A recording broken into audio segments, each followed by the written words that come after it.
A very warm welcome to all who have joined us to learn a little bit more about the Indigenous voice to Parliament. My name is David Hewen and I have the honour of working with the team at Garratt Publishing. We at Garratt, in conjunction with the Opening the Doors Foundation, which is dedicated to supporting and encouraging the participation of young Aboriginal and Torres Strait Islander children in Catholic education, are pleased to bring you this webinar. This, in fact, is the second webinar we've had on the Indigenous voice to Parliament after our first in March. Much has happened since that time, and I'm delighted that Frank Brennan and Vicki Clark again join us to share their knowledge on what's happening on a topic that is vigorously discussed around dinner tables and barbecues, in coffee shops, in schools and parish communities, bus stops and train stations, and just about all around Australia. We're recording this evening's events, and we will provide a link to the recording to all who have registered from next week. I'm proud to welcome Vicki Clark. Vicki has been recognised with the Medal of the Order of Australia. Vicki is a descendant of the Muti Muti Wemba Wamba and is the proud mother of Tamara and 3 beautiful grandchildren. Vicki was the coordinator of the Aboriginal Catholic Ministry Victoria for some 25 years, and her contribution to the Australian Catholic Church, Catholic education, and Australian Aboriginal and Torres Strait Islander communities has been and continues to be profound. She's taken a leading role in the national reconciliation process and is a former co-chair of Reconciliation Victoria and is currently on that important council. She volunteers her time as the founding trustee of the Opening Doors Foundation and many other Indigenous groups dedicated to nurturing Indigenous spirituality and the preservation of culture. She's the founding secretary and past chairperson of National Aboriginal and Torres Strait Islander Catholic Council, and she's given her time to countless organisations, including the Australian Catholic University, Mary MacKillop Foundation, Caritas, the Sisters of St. Joseph, and MacKillop Family Services, and many more. Vicki is one of our speakers tonight, but at this time, I invite Vicki to offer a welcome to country. Thank you, David. So I can see a lot of participants are still coming in. So just sit for a moment. And I just want us to move yourselves, maybe if you're still sitting at work and you're behind your computer, or just take a moment to get yourself comfortable, put your feet on the ground, uncross your legs, both feet, and just take a couple of deep breaths. And I want us to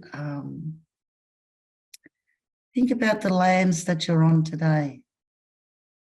You know, where you live, where you work, maybe even your family home. And then I want us to think about what that would have been like 500 years ago. What would have it been like 10,000 years ago? What would have the landscape looked like? What would have been the aroma in the air? Recording in progress. And what would have been the sounds that you heard? There'd be no airplanes, there'd be no trucks, there'd be no sirens, but this incredible stillness in the land and all that belonged to the land, the animals and the people. So when you walk across those lands that are close by to you, just think about maybe the campfires if you're down near the Yarra River or the rivers where you live. Think about the campfires that would have been burning and the smoke going up in the air. There'd be a language that quite foreign to you today, but many, many languages, whether it's the Wurundjeri people, the Bunurong people, Wabarong people, Jajarang, all speaking their language. language that's been living here for thousands and thousands of years. And then you'd hear, you know, the noise of the men working away in their tool shops, been living here for thousands and thousands of years. And you'd probably hear the women talking and teaching their children, maybe swimming in the river. But the aroma would have been an aroma that you've probably never smelt. Like the eels cooking, you know, the local fish, kangaroo in the campfires. And then it's the places of ceremony, sacred rituals that have been going on for such a long time. The ceremony is the place. I guess I call them the gifts that are given in our journey of life. So I want you to think about that land. Think about that land and how unique, how different it would have been 500 years ago. And then sadly, you know, we've got the landscape has changed dramatically. And we have places, especially here in Victoria, you know, over 68 massacre sites in our state. And they're spread right throughout the state of Victoria. So when I acknowledge land, I acknowledge the old people. I give thanks to the old people for caring for country, for giving us the gifts of our spirituality, our relationship to everything that had been created.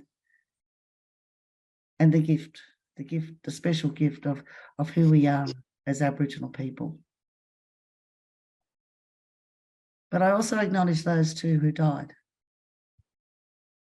in this land in Victoria, especially. The massacres and the various diseases.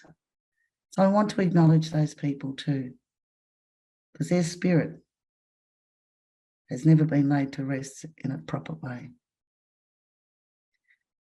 I'm sitting on Wadi country, in between my grandmother's and grandfather's country, the Wamba people and the Muti people. I live on the border of New South Wales and Victoria, so I have the mighty Murray River in front of me. And there, the footsteps are deeply embedded in this landscape up here. The story is still in the land, in our forest, in our trees, and in their campsites and in their campfires. So I acknowledge land, and may next time you walk on country, you think about it a little bit different to what you normally would do on a day-to-day basis. So I'll hand back over to you now, David. Thank you very, very much, Vicki, for that wonderful and deeply spiritual welcome to country. I'm on Wurundjeri land in the town of Naarm, formerly known as Melbourne. And I wish to pay my respects to the Wurundjeri people of the Kulin Nation and pay my respects to their elders past, present and emerging. We've allowed a little time later in the evening for a Q&A. Place your questions, if you will, in the chat facility. To ensure we have respectful debate, Frank, Vicki and I will see your questions or comments. Other registrants won't. We'll do our best to answer as many of your questions as time allows. That's enough of me. I am sure you will agree. Father Frank Brennan is an officer of the Order of Australia. Frank has been an advocate for Indigenous rights, for Indigenous rights for over 40 years. As a Jesuit priest, human rights lawyer, and a long-term advocate of Aboriginal and Torres Strait Islander rights. The author of many books. This year, we at Garratt were proud to publish his newest book, An Indigenous Voice to Parliament, Considering a constitutional bridge. He's also very proudly, I might say, responsible for the striking cover image. Frank's chaired the National Human Rights Consultation for the Rudd government, was a member of the expert panel,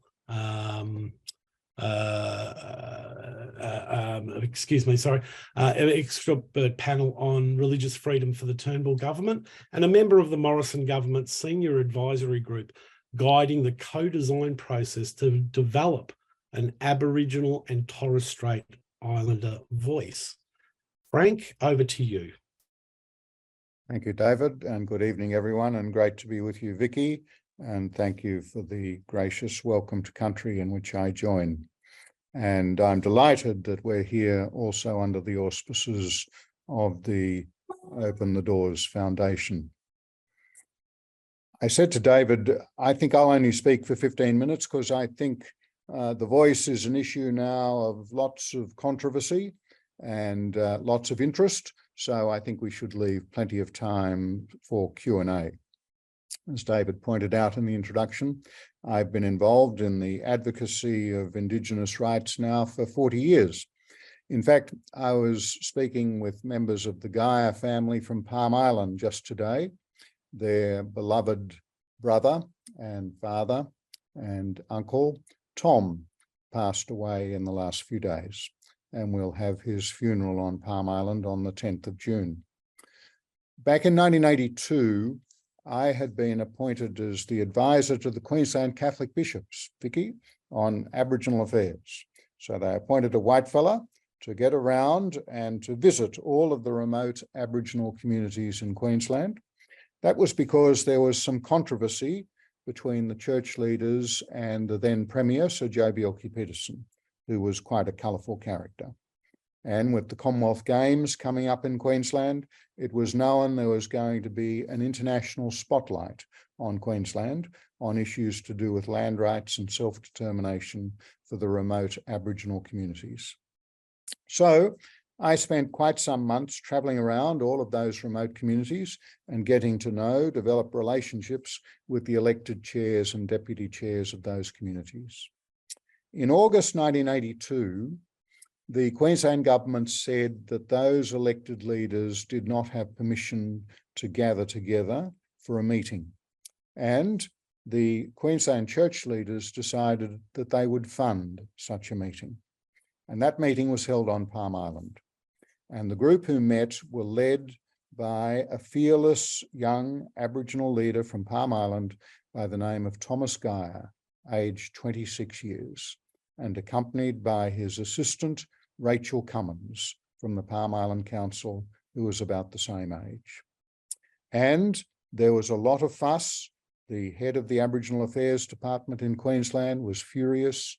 The Premier was furious. And one Maxine McHugh, who you might remember, was an ABC journalist.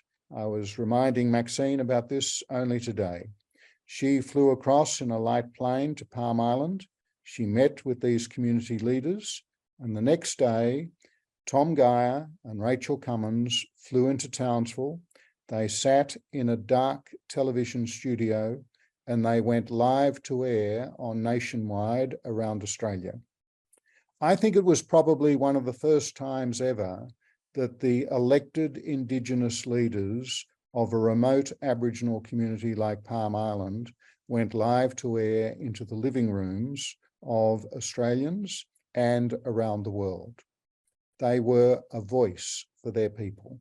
And that's what people have been crying out for, a voice which is genuinely in touch with the aspirations, the cares and the concerns of local Aboriginal communities like those of Palm Island, and a voice which is able to get a place at the table with government, with decision makers, so as to make a real difference to the lives of those people.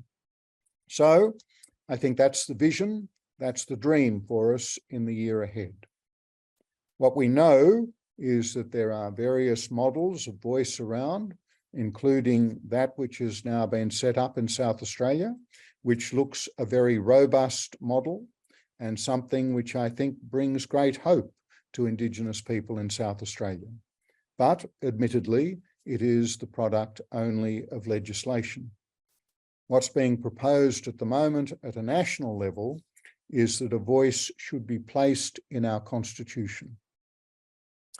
One of the big philosophical debates which we're going to have as a nation in the coming months, particularly given the stand taken by the Liberal and National parties, is going to be whether or not in our constitution there should be provision for a special group, namely Indigenous Australians, with a special institution set up to ensure that they have the capacity to make representations to Parliament and to executive government. There will be Australians of goodwill, including those who are committed Catholics, who will say, we think the Constitution should be colourblind. We think there should be no mention whatever of Aboriginal institutions such as a voice. But there will be others of us who say, no, we think it is desirable, very desirable, that there be a particular institution in the Constitution which is there guaranteeing a voice for the Indigenous peoples.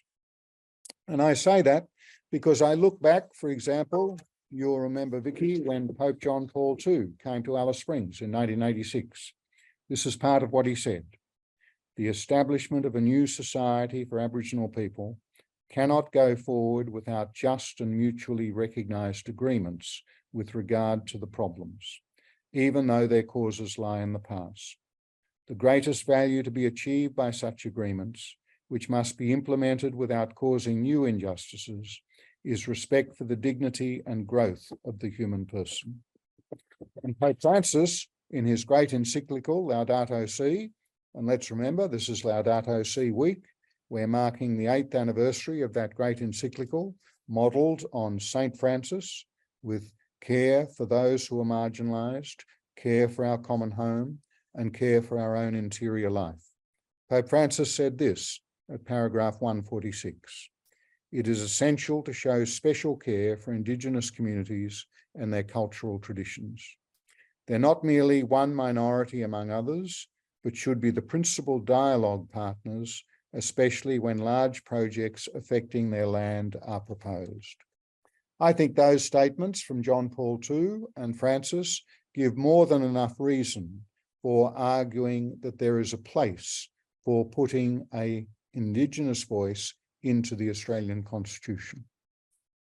Well, a word about the politics of it and the challenge of it that's now ahead of us.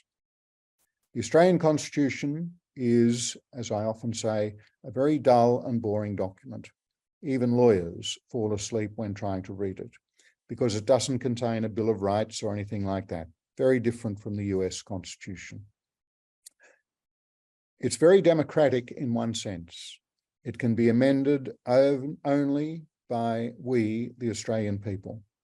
And to amend it, we need a vote of a majority of Australians and then a majority in at least 4 of the 6 states. That's what makes it very difficult to amend the Australian Constitution. It was always envisaged by our founding fathers in the 19th century, and they were all men, I have to confess, Vicki. But in the 19th century, when they drew up the Constitution, they said, we don't want this something that can be readily amended. We only want it being able to be amended if basically people across the political spectrum see that there is a need for change. There have been 44 attempts to amend the Australian Constitution.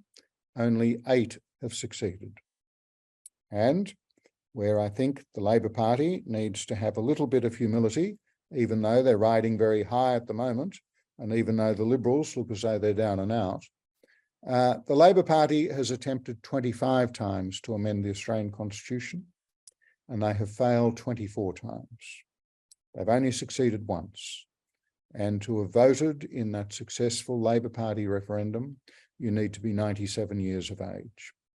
And it related to things like child endowment and maternity allowances, extending the welfare net to everybody, saying we're going to treat everyone the same. What we're looking at this time with a proposed voice in the Constitution is something which is very different. So that's why I think it's going to be a very challenging task for us. As Vicki and David know, since I brought out my book, I've been giving a lot of talks around the country.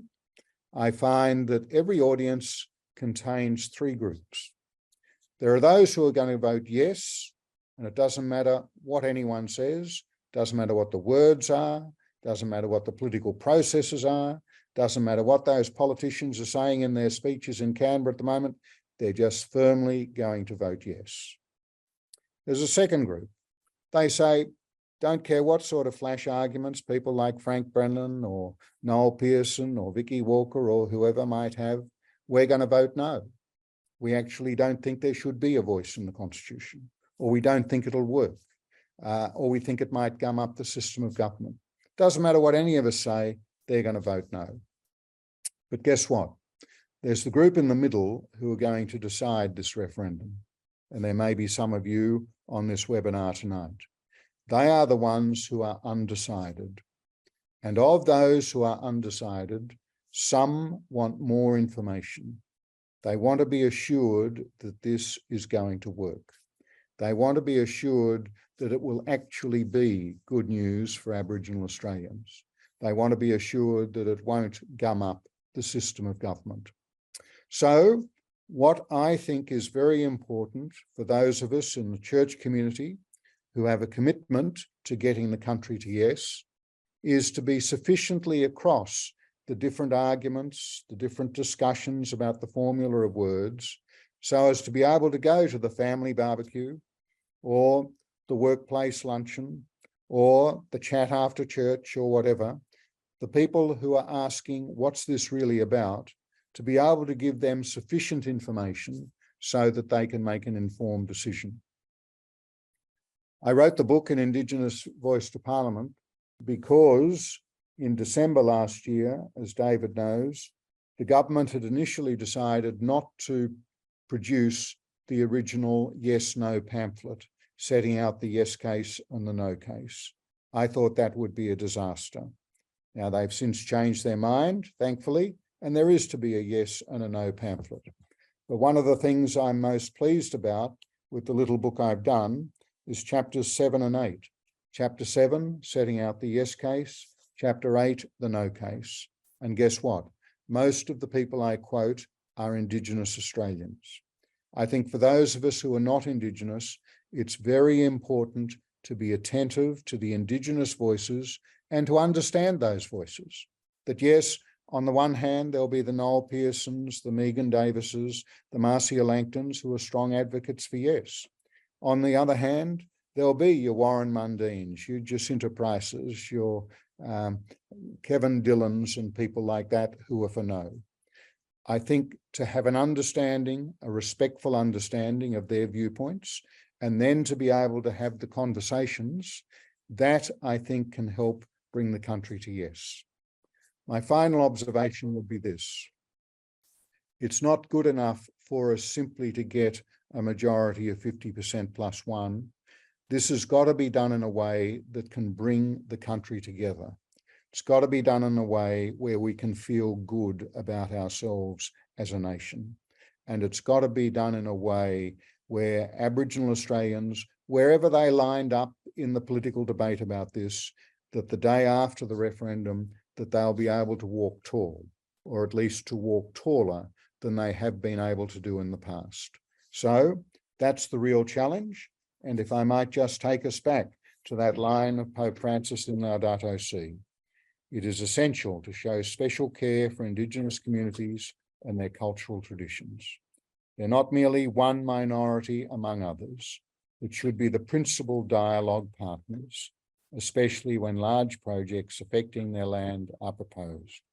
I think with a voice properly constituted, that we can ensure that our Indigenous brothers and sisters are the principal dialogue partners, that they are at the table, and they're not seen to be merely one minority group in a post-colonial multicultural society, but indeed they are the proud inheritors of the nation's distinctive and unique Indigenous heritage, and that is ensured within the life of the nation, including the Constitution. Thank you. Thank you very much, Frank. And as always, you've got such a clear insight into very complex matters. There's lots of questions coming through, Frank, so better rest up for a few moments before we inundate you with some questions. But I'm going to invite Vicki to join us back again. Thanks for your patience. I know you want to provide some of your own personal insights into the current debate and what a yes vote may mean for Indigenous and indeed all Australians.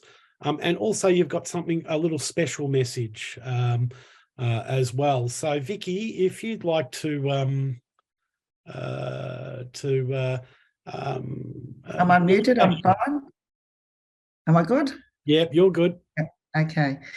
I guess my thinking was, and I've heard Frank talk about the yes and the no people, and the one sitting on the fence will decide, will actually decide the outcome of this. So I thought I'd write a letter to my beautiful grandchildren and explaining to them some of the things that I've seen in my lifetime that they haven't had time to sit and listen to, children of children. But also maybe it might help those that are sitting on the fence to think a little bit more, I think more passionate about what's actually going on in the lives of a lot of us everyday Aboriginal people, is what I wanted to say. So I've asked that my children open this letter on Christmas Day in 2040. So it's a letter that I probably won't be around at the time when they open it, but it's something that I want them to always remember. To my beautiful grandchildren, before you were born, I was part of a team that went on a study tour to Canada and America to meet with many First Nations people to discuss treaty in their homelands, to discuss the hardship, the pros, the cons of it, and the processes that took place in their lands. I witnessed for the very first time what I call as true self-determination when I went there. I saw First Nations universities where English was a second language. I visited the schools, the First Nation schools for their children, not reservation schools, First Nation schools, First Nation teachers, principals. I visited the medical clinics that were delivering incredible health culturally provided programs in the homes of First Nations peoples, out to the reservations, right across, their area. I walked into law firms that was run and owned by First Nations people, lawyers. I also walked into their detention centres run by First Nations people, met with First Nation magistrates, visited the First Nations prisons, and of course the courts. And I couldn't believe my ears when I heard them tell me that they were actually collecting tolls on the roads, on the highways. I thought, wow, this is amazing, because they've got highways going through their homelands. I said, this is amazing. And then I shopped in their shopping centres owned by First Nation people, selling all the brands that we're used to seeing in our shops over here and over there, of course. Shopping centres like Chadstone, big shopping centres owned by First Nations people. But the most incredible thing that underpinned all that was how they religiously practiced their culture, their ceremonies, their songs, their dance, the stories and initiations. It wasn't something that was just done. It was done on a regular basis, and they followed the seasons.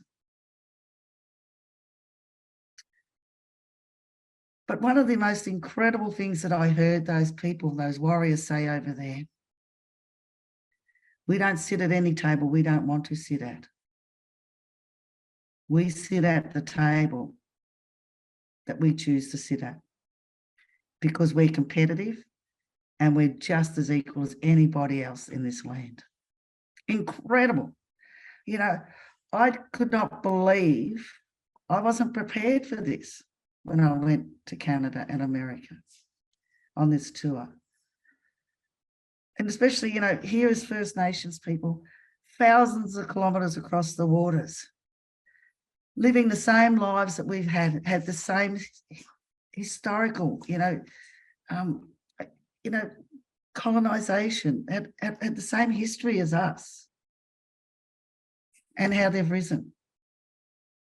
Can I tell you though, it's been hard yakking.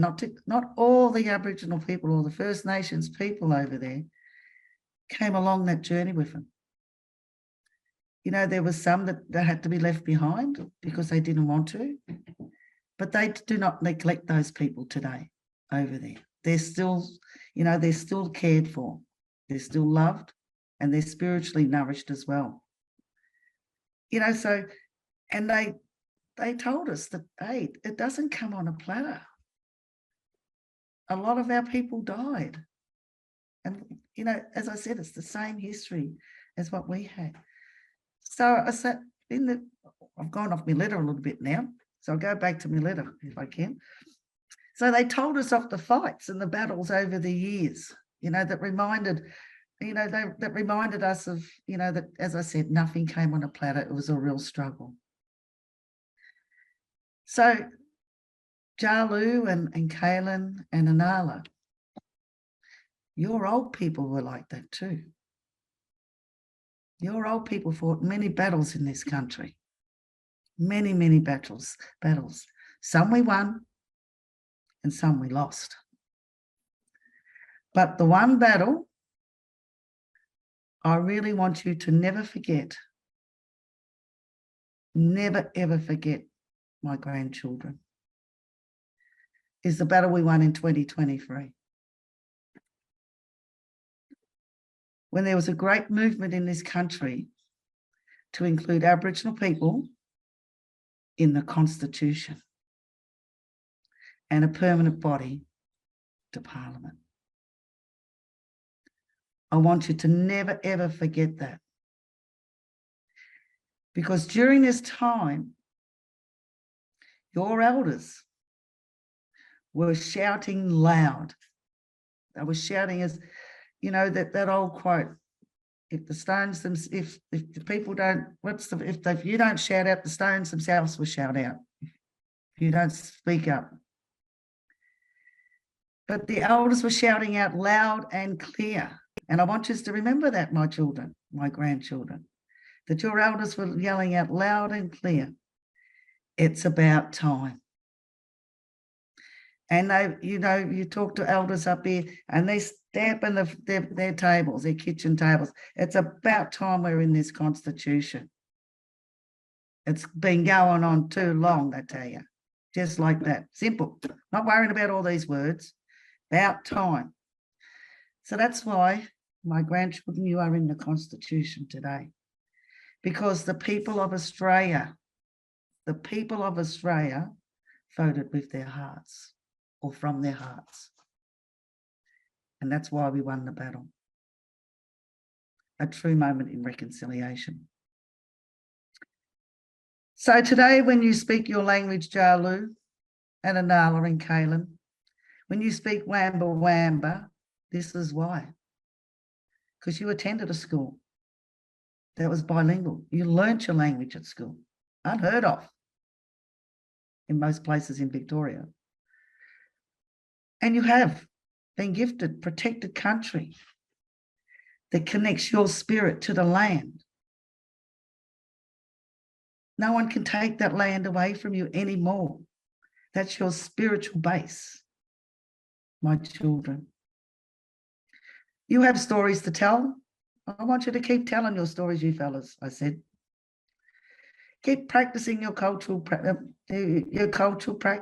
and pass them down to your children.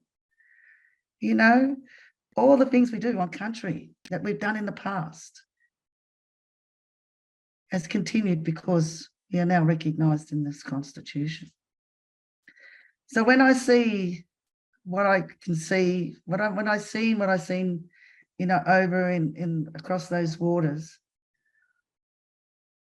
I've seen the most incredible thing where I believe that we as Aboriginal people in Australia can actually get to. We can be a very strong, culturally strong people in this land. We will have economic sustainability. We will be equals at every table that we sit at in the future.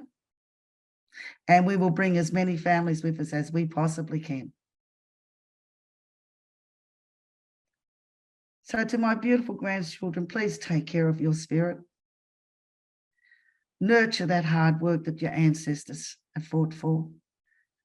Be the warriors that you need to be to keep that. Don't ever lose what we've won. And never forget who you are, where you come from, and don't you ever take for granted what you have been gifted. So be proud, my grandchildren. Teach your grandchildren well, because you are now the proud people of Australia, the First Peoples, and we are now recognised. So thank you. Thank you. Thank you. A bit hard for me to do that, but I've done it. Well, thank you very much. Your passion shines through, and the beauty of technology these days, of course, is that not only is the letter available to your grandchildren, but this video will be as well. So thank you. Now we've got quite a few questions, so I'm going to run with them, and in some instances, some of the questions are very similar. So I've tried to meld them together as best as I can. The first one is actually an interesting one, because they said, where can I buy a core flute or a small banner for my fence showing support for the voice? Now, Francis has asked that. Now, I know in Victoria that Trades Hall Council have banners available. I think you can ring or contact them online. So that may well be the first call to Victorian Trades Hall Council, or indeed the other trades halls around Australia. Vicki, Frank, have you got any other ideas? No, that's as good as anything. Well, I remember, David, the Sea of Hands. So whoever done those things, which was ANTAR, I think, Australians for Native Title and Reconciliation, they did the Sea of Hands. They were core flute. There's the start. Yep, thank you. Yep. I want to understand the issues here. Would we be able to list or direct our participants to some online resources or some other reading material, aside from, of course, Frank's brilliant book, An Indigenous Voice to Parliament? Are there other online resources that you would suggest, Frank or Vicki? Well, the campaigns are getting underway now, and Yes 23, I think, has quite a range of resources, and the Uluru Statement from the Heart, their website, I think you'll find quite an amount of stuff there. I must confess, I haven't looked up the No campaign as such, but I'm sure that Warren Mundine and Jacinta Price will have their own websites. There are, of course, others in the conservative flock who have got strong materials out there, people like Gary Johns, who's written a very strong book against it all. But I would start with the Yes 23 and look for the equivalent on the no side with Mundine and with Price. Thank you very much. And I think Greg also mentioned a particular book. Let me just find that again, because there's quite a few. I'll come back to that if I may. And Tom Major, who was on the referendum working group, he's put out a little book with Kerry O'Brien, who was the ABC journalist. Yep. Has everything you want to know about the referendum process. And a question and answer form. I've got that book, but Karen, who worked with you, Frank, as our publisher, she snaffled it as soon as it arrived, and I haven't seen it since. Just a little bit out of Greg's asked, given the racist abuse towards Stan Grant, and he's sadly having to leave Q&A, do you have any suggestions about how to counter racism apart from voting yes in the referendum? It's a little bit outside of our topic, but it's obviously highly relevant. Vicki? Well, immediately, look, we as Aboriginal people can't tackle the racism on our own. It's when others actually hear it and stand up for us. That's when we're going to start saying that Australia is not a racist country. The more people are silent about when they hear racism, when they hear it, the more we are a racist country. We've got to speak up about it. You know, that's the everyday authority everyone has, is a voice to speak up about things. You know, we've got that right in this country. So if you ever say something, stand up for it, you know, stand up against them. It's not on. It's just not on. The other thing I would point out, as a child of the 80s, I think I've mentioned this to you, Vicki, before, I never was educated around First Nations people. We learned everything. We learned everybody else's history, but we didn't learn the Australian history and the First Nations people. So my journey over the last 30 to 40 years is around education and understanding and listening. I think that's changed my perceptions of First Nations peoples over the years. But that's just my personal lived experience. And I would emphasize... Sorry, Frank, can I just add, you know, when I woke up, you know, put the ABC on in the morning and seen that Stan Grant had resigned from Q&A, I was really, really sad. Yeah. That man has done so much. That man has done so much in journalism across the world. Foreign correspondent in China, you know, he's done some incredible. He called this nation and said to the nation, we are better than that. We are better than that.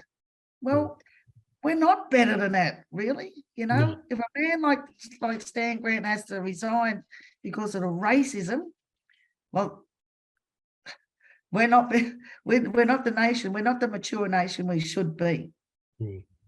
Yeah. Thank you. There's quite a and his last statement, you know, I'll return the love of my people, I think was very, very powerful as well. There's a lot of questions around, you know, to what degree could a yes vote cripple or seriously delay the parliamentary or the legislative process? Frank, this one probably is you. And I hear it not just in the questions tonight, but in the conversations that I have with many different varied people in the community about the voice. My own view is, I mean, it depends on how the voice is set up, of course, and those details will only be settled by legislation after the referendum is concluded. But my own view is that it won't hold up the legislative process or parliamentary processes any more than ATSIC did in the past, or the Congress of Australia's First Peoples or whatever. So I don't see that as being an issue.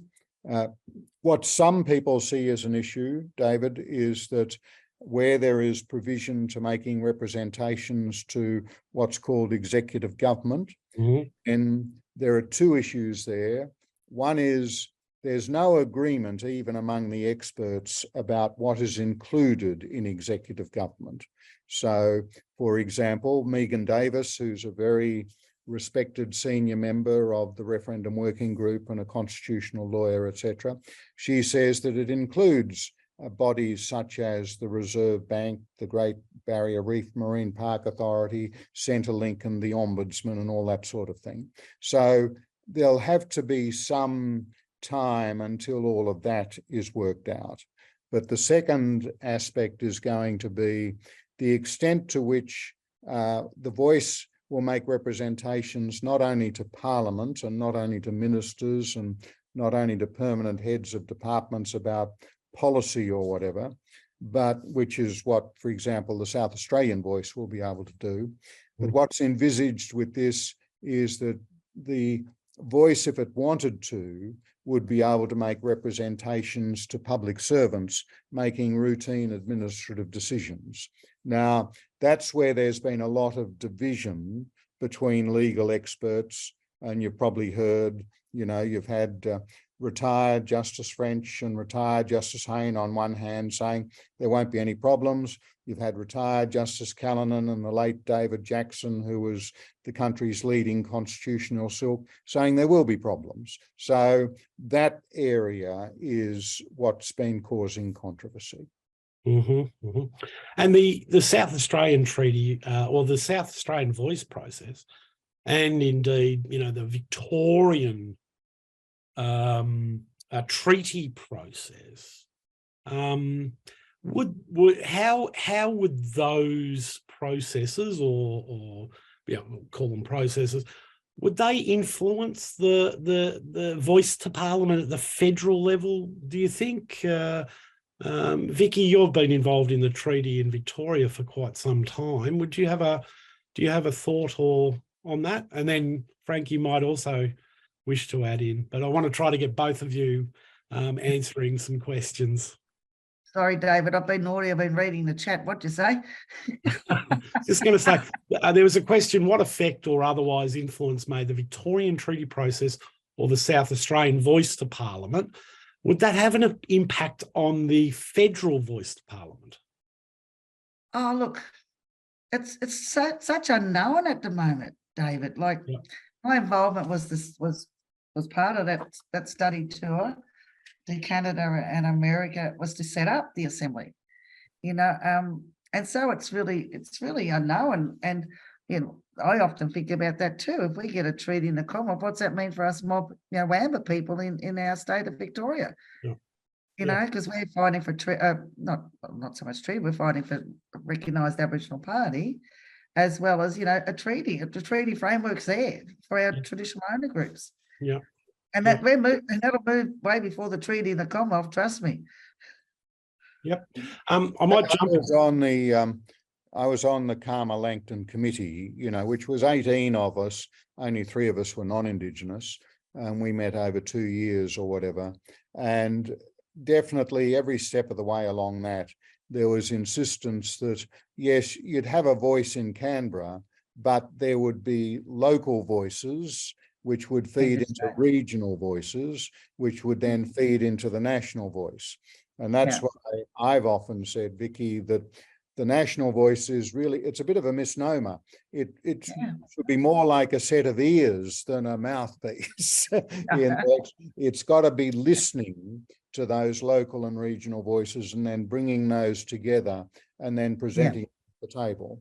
Or I remember, for example, Noel Pearson, appearing before the Parliamentary Committee, said it'd be a bit like you need the microphone, which is out in the local community, but it then plays into the amplifier with the speaker, which is there in front of the parliamentary group gathered in Canberra. So that's more the model. And so that doesn't conflict in any way with state models and could actually be complemented by state models. Yeah. Actually, that feeds into a question that Susan asked, actually, was how can we be certain that Aboriginals in outback areas would get the support they should receive or will? The voice mainly assist those who live in suburban areas and with education and opportunity, and these people out back have only a small proportion of Aboriginal heritage, but get all the benefits, and so how will that benefit such a wide, diverse group of of Aboriginal and Torres Strait Islanders? Yeah. And there's a lot of that, and there's a lot of media about that. And often I find, I question whether that's information or disinformation. Yeah.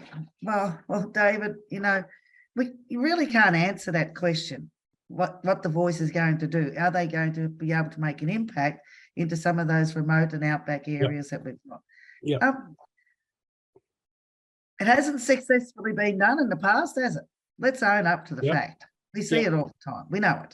It hasn't successfully. So hopefully the voice will come up with something different that will be a great benefit, not so much a benefit, but would support those people in those areas, because it's critical that they do. It's absolute critical that they do support them in much better than what's been happening in the past. And there's a trust issue, isn't there? Really, there's a trust issue across the board. But even with Indigenous peoples, do they trust they'll actually have a voice if it's successful?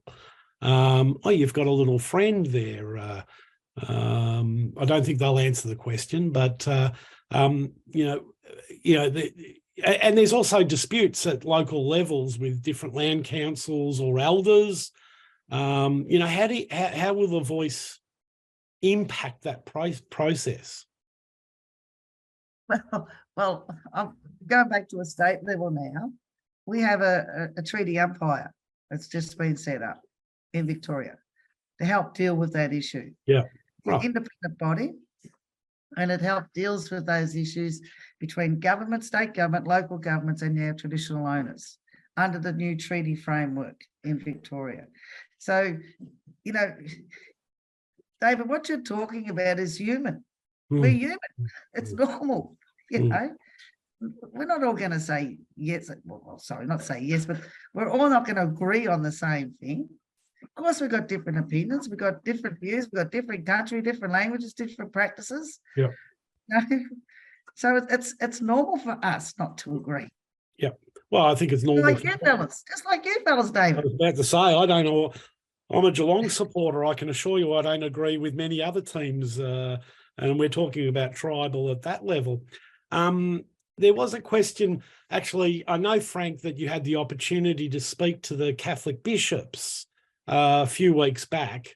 Do you think the Catholic bishops will come out to support the voice, taking advice and inspiration from the teaching of Laudato Si or the church as a whole? What's your feeling? Because I know that the bishops have been reasonably quiet to date, but I think that's they're waiting to make an informed opinion rather than come out straight away. Well, I actually think the bishops have been quite wise in not coming out too strongly at the moment, in that the actual wording for the referendum, the actual wording to go in the Constitution, the Parliament only started debating it for the first time on Monday, and it's not going to be through the Senate probably till the 22nd of June. So I would draw a very clear distinction between whatever you might be saying up to the 22nd of June and what you'd be saying after the 22nd of June. So before 22nd of June, you will have seen the bishops, they did issue the statement saying that they were encouraging our politicians to come to the table and be reasonable with each other, urging everyone to reread the Uluru Statement, etc. But after 22 June, when the words are set in concrete, we're all going to be presented with a very stark choice. There'll be a set of words which may be perfect or quite imperfect, and you either vote yes to that or you vote no, with the disappointment that there will be to so many Aboriginal Australians if the country doesn't vote yes. So I would expect that after 22 June, that yes, our bishops will speak with a clear voice, and I think they would be guided by two things. One will be the teachings of the popes. The second will be being very attentive to NATSIC, the National Aboriginal and Torres Strait Islander Catholic Council, which is the voice, the formal voice within the Catholic Church of Aboriginal and Torres Strait Islander Australians. I mean, you said, yes, I was there with the bishops the other day. I was, but I was also there with John Lakoviak and Craig Arthur from NATSIC. And John and I were there on the platform speaking together. That's how a voice works in the church, and that's how the voice should work in our society. Mm-hmm. Thank you, Frank. Well, a number of questions all touch on the same. So maybe we might just ask it reasonably specifically, even though we may have touched on the answer already. But can you explain who would be the voice? I'm not sure how we would have representation from every single First Nations people.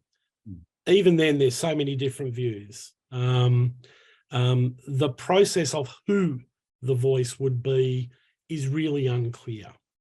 So we've touched on some of that answer, but I just wanted to try to draw that out a little bit more specifically if I could.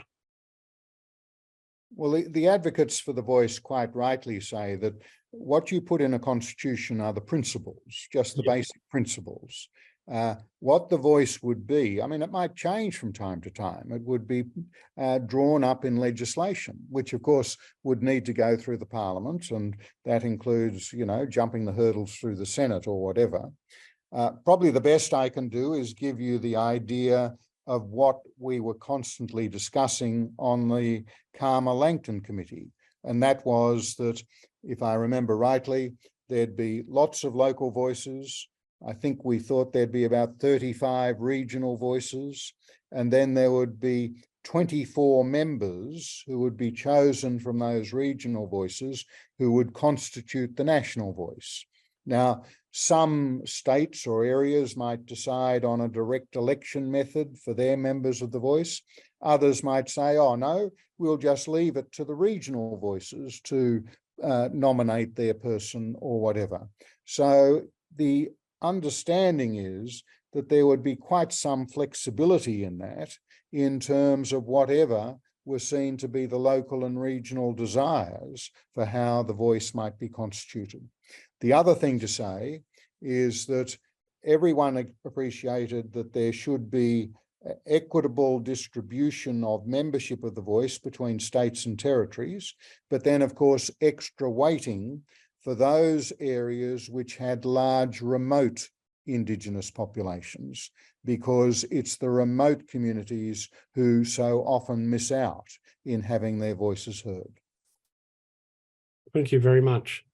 I'm very conscious of time. It's, believe it or not, it's 6 o'clock. We've been going for an hour. We're not going to get to all of the questions, but what I'd like to do is start to wrap up.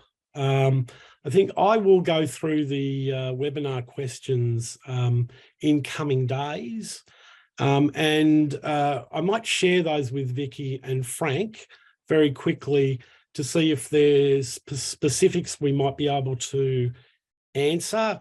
There's a lot of similar questions asked in slightly different ways, and I think we may have answered many, but not all. There's also very helpful comments on where people can get posters and material. There's also some very useful other resources people have recommended as well. So we might list those out in a document for folks after this event. I'm very conscious of time. I think it's important that we stick to commitments that we time. But maybe if we can just run over for a minute or so, Frank, is there any last words you would like to share with us that, or a question that you might like to answer that we haven't actually asked, but you expected to come up tonight? Well, there is one there, and it's one I hear all the time. A lot of people say, look, I'm more than happy to vote for recognition in the Constitution, but I'm just not sure about the voice. Yep. Why couldn't they be two separate questions at the referendum? Yep. People often forget in 1967, there were two separate questions, one about Aborigines and another one about the nexus between the two houses. One question got up, the other one didn't. Now we've got to remember it was the Indigenous leaders themselves who said, no, we don't want the two questions separate. We want them together. And that's why it's going to be a very difficult campaign, because increasingly we're going to have Australians saying, we're for recognition, but we just don't quite know about that voice. And that's why we've got to be very clear about what it is that we're proposing to those who are undecided, and listening to the Vickies of this world as they read the letter to their grandchildren. Thank you. Thank you, Frank. David, I'm just reading a quick message from Carol, who I know. Yep. And she said, when we set up the foundation to bring about generational change in how First Nation families saw and experienced education, we achieved that in Victoria in the non-Indigenous community as well, a two-way sharing. So Carol's asked me, do I believe that the voice will bring about the same generational respect and change across the nation? I guess my answer to that is, it will happen in pockets of Australia. It may not happen in the whole of Australia, of the nation, but it certainly could be working, certainly will work in some pockets of Australia. Depends, you know, it's like Frank, you talked about Queensland and Joe Peterson. You know, you wouldn't have got anything across there like that then. So yeah, I would say in small parts, Carol, to answer that one for you. And I got to say, I got to announce it. I'm voting yes, you fellas. Simple as that. I don't care. I'm voting yes. And all my mob up here are voting yes too. That's the Mallee. That's good. Thank you so much, Vicki, and thank you so much, Frank. I've said this before, you know, this is such a moving feast. We might have to get you back again in another month or two. You know, as the indeed with a mug as well. But you know, don't be surprised. We might ask Frank and Vicki to join us again after June, when the parliamentary process is really underway, and our TV screens and newspapers are full of yes, no arguments here or there. But thank you very much.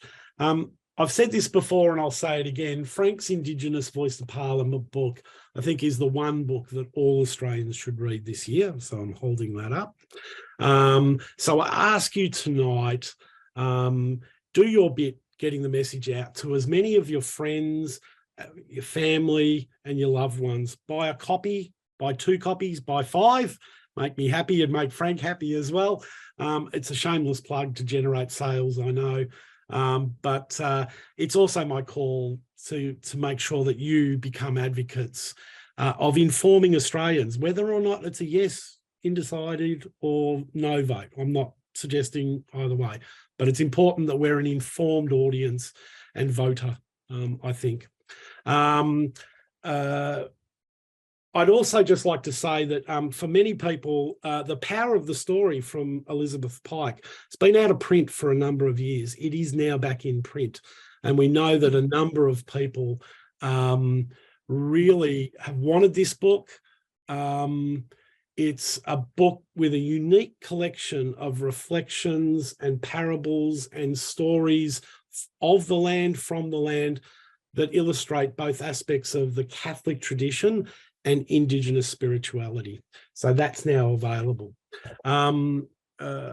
We'll send you some reminder emails next week with the video, with a little bit of spit and polish on it, and some links, and so perhaps some documents for you as well, so that you can be better informed over the course of the next couple of months. Vicki, thank you, and thank you to— Hang on, David, I'm not being shameless. And also Open Doors, the Opening the Doors. I was just about to get that. We'll also, the Open Doors Foundation that Vicki works so diligently with and for, and it's been a passion for many, many years, survives on donations from folks like yourselves. So if you are able to give, if you are willing to give, I'm sure, Vicki, that would be most welcome.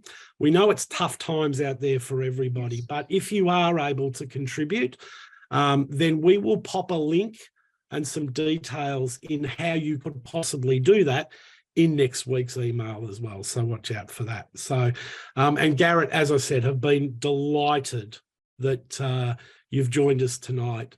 So we at Garratt and the Opening the Doors Foundation, I apologise, are most grateful that you've been interested and willing to give up some of your time to hear about this. Frank, we know you're off to see the folks in Rome, so enjoy a little bit warmer weather than it is here in Naarm. Catch up with the Pope for a bit of pizza and a cup of coffee, or something stronger maybe. But travel safely, and we welcome you back to Australia in a month or two. Thank you. Thanks for joining us, and thanks for supporting Frank. Thanks, Frank. Thanks, David. And Garratt. Everybody. God bless and good night. Good night. Right.